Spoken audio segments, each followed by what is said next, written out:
Que Dieu vous bénisse. Samba pambola bino. Mettez-vous. Bofanda.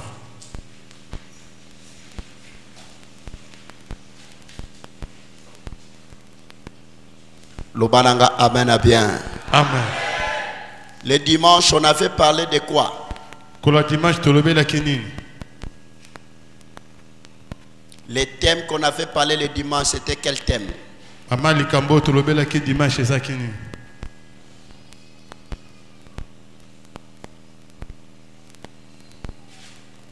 Amen. C'était quelle limitation? Pardon? Limitation d'être témoin. Limitation à cause de la témoin. On avait dit que tu ne peux pas être un témoin si tu n'as pas les choses que tu as vues ou écoutées. Il y a des personnes où ils sont interpellés parce qu'ils sont témoins. Même dans un procès juridique, on peut t'interpeller parce que simplement tu es témoin de quelque chose. Même dans le procès, il y a justice. Même dans la nature, en spiritualité, il y a des choses que Dieu va permettre que tu vois parce que tu es témoin. Et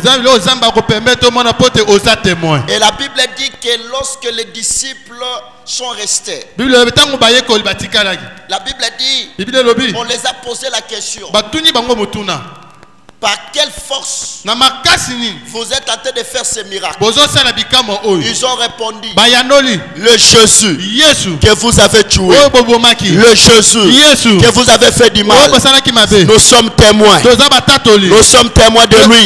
Et c'est par lui que nous faisons ces miracles. C'est-à-dire, ce qui a stimulé la force, la foi des disciples, c'est parce qu'ils étaient témoins. Je vais vous dire la vérité. Il y a des choses que tu vas commencer à toucher, que tu vas commencer à affronter si tu deviens témoin de Jésus. Maintenant, écoute-moi. Lorsque Jésus partait à la croix, les disciples ont fui.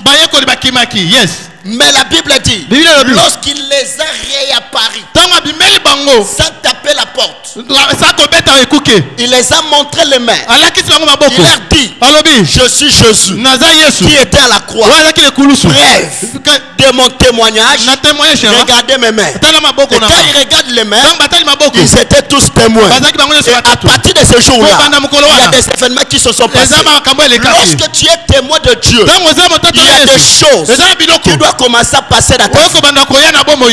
Est-ce que quelqu'un me dit encore un bon amen? Est-ce que quelqu'un peut me balancer? Amen. Mais là, pour être témoin, il y a des choses que tu dois voir.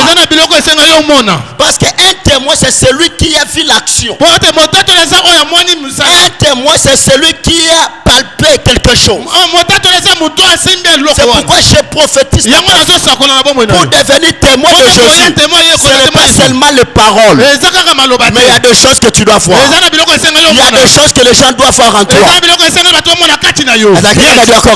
Amen. Il faut battre mona mbongo na yo pour na yo comme témoin. Ba mona libala na yo pour na yo comme témoin. Ba mona élévation na yo pour na ba comme ba témoin. Ba yeko libalobi yeso bino boteka, yeso bino bobomaki, yeso bino bonyokolaki, yeso botikaki butakala. Biso to sa témoin ya nguya na yo. Amen. Oh là là, oh alobi na nga ama comme témoin. Amen. Mais pour no comme témoin, et ana makambo yo fomona. Amen. Et ana makambo fomona. Amen. Walobi na nga amen azo sakola. Amen. Omona libala. Amen. Omona musala. Amen. Omona visa. Amen. Omona bomengo. Amen. Omona élévation. Amen. Omona grandeur. Amen. Makambo yo komona. Yes. Ndeko sala ke ekomiso témoin. Amen. Bakoma ka témoin na évangélisation te. Amen. Mais bakoma ka témoin par rapport à makambo zamba sali. Amen. Betata maboko na bilolo na bilolo na bilolo na bilolo na bilolo na bilolo na bilolo. Le prophète des nations.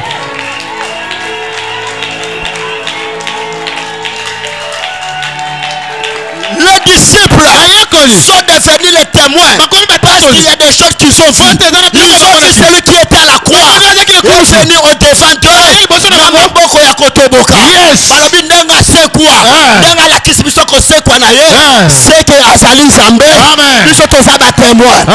Je prophétise année 2025 omona makambo nzambe nanga omona makambo omona makambo omona makambo omona makambo na tia bana no omona na musala na yo omona na ba projet na yo omona na vie na yo omona mona $20,000 mona $30,000 mona lupangu na yo mona voiture na yo oya lobi nanga amen lelo samba rando témoin Samba rando témoin.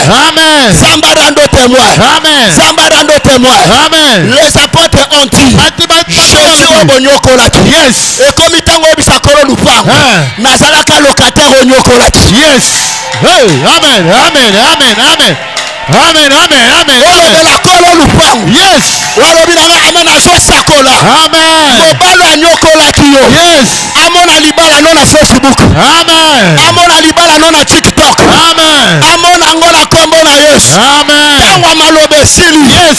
Batu bamona nzambe na yo. Amen. Batu bamona nzambe na yo. Amen. Tango akoloba ke osala nzambe sili. Yes. Tango akoloba osala nzambe sili. Yes. Ekomi tango batu bamona. Amen. Ano ekosila te. Amen. Batu bamona.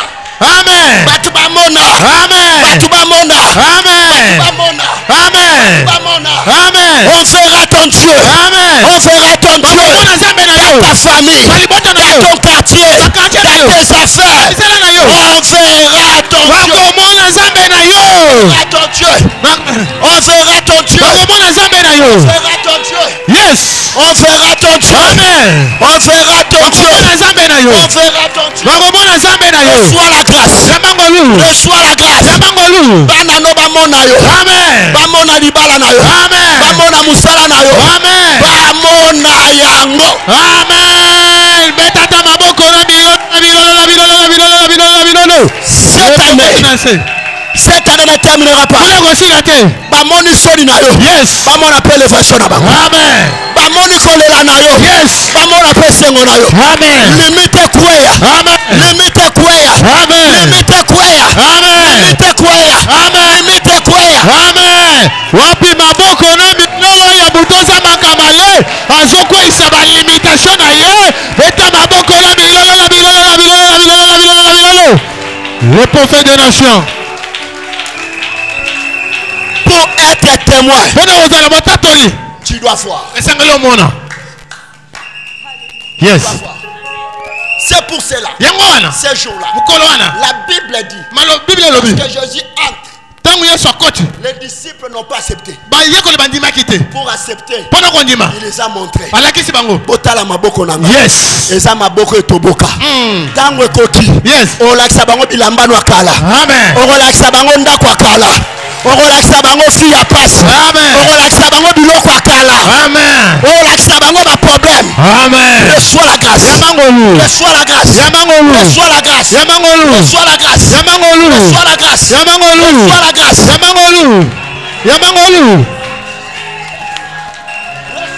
Okolakisa bango. Yes. Okolakisa bango. Yes. Ndengo bandaka kolela. Amen. Ba photo ba pasi. Amen. Ba photo malade. Amen. Okolakisa bango. Amen. Reçois la grâce. Reçois la grâce. Reçois la grâce. Cette année ne terminera pas. Le Dieu de Kamalé. Akomonisa batu makam. Yes. Akomonisa makam. Amen. Reçois la grâce. Betata maboko na bilolo.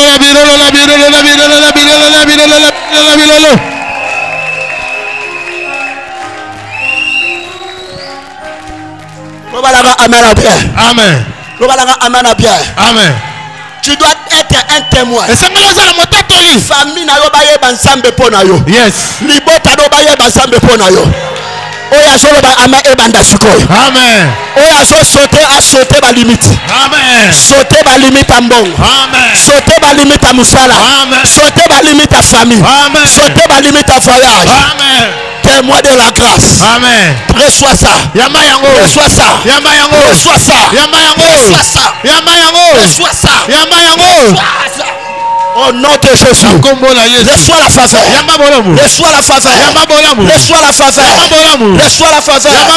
Kopimano ao. Yes. Yesu alakisi bango maboko. Amen. Alakisi bango maboko enyokwama. Amen. Olakisa bango ba photo pasi. Amen. Olakisa bango ba photo célibat. Amen. Olakisa bango ba photo chômage. Amen. Parce que Samba zosala. Amen. Beta maboko na bilolo. Avancez papa to pambola ma.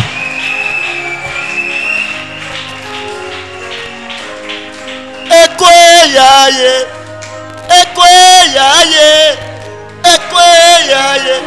Limite kweya.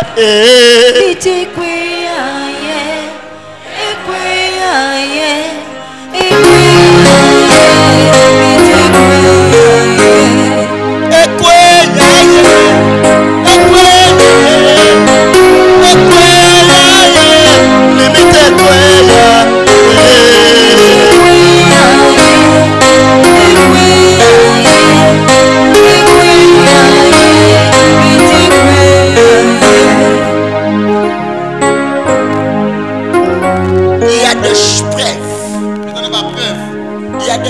Vous n'avez pas preuve que tu dois voir pour nous à la témoin.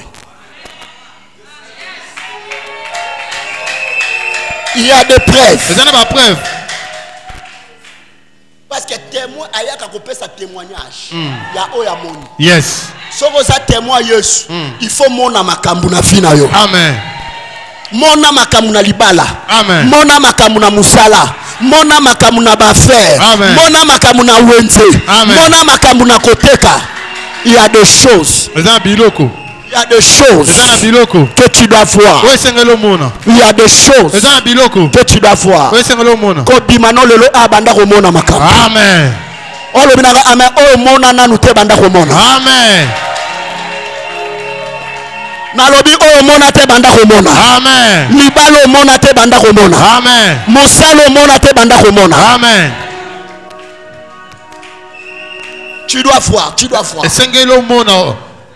Quand Jésus entre, il dit je suis ressuscité. Les disciples regardaient. Parce qu'ils n'avaient pas encore vu. Jésus maintenant a montré les deux mains. Regardez mes mains.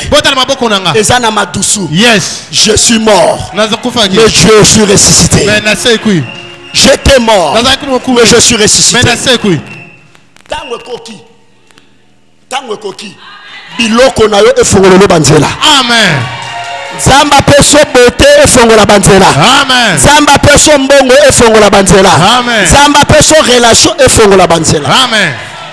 C'est possible. C'est possible. Et c'est possible. C'est possible. Ba mon élévation na vie na yo. Amen. Ba mon grandeur na vie na yo. Amen. E ba tu ba ko mona ngo ne ba ko ndima. Amen. Tu deviendras témoin. Amen. Maintenant, pour être témoin, on a dit tu dois voir. Pendant qu'on est témoin, tu dois que sengeli au monde. Maman moka continue bureau na na FCM maman. Soko moni no makamusu te makamusu pe salamati. Atuinga papa ni nabi il faut mona esengo o mona ngona vina yo. Mama bisinga na usani nabi se papa mama ndengo songa na ndako. Zwa mungwa. Mungwa wana bwaka ngona mai sokola.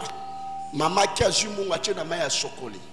Miracle ko salama amoni mwana na ye moko ayina ye azongeli mama alobi limbisanga mais pour la réconciliation na okabelo mbongo bona motema no esepela abimisi $2700 apesi mama na ye. Amen. Zambe atanda loboko na vina yo. Amen. Lelo il faut misune banda komona omona oyo luka kozwa kate. Oh, Luka, comment on a raté? Zamba permettre Mishno et Mona.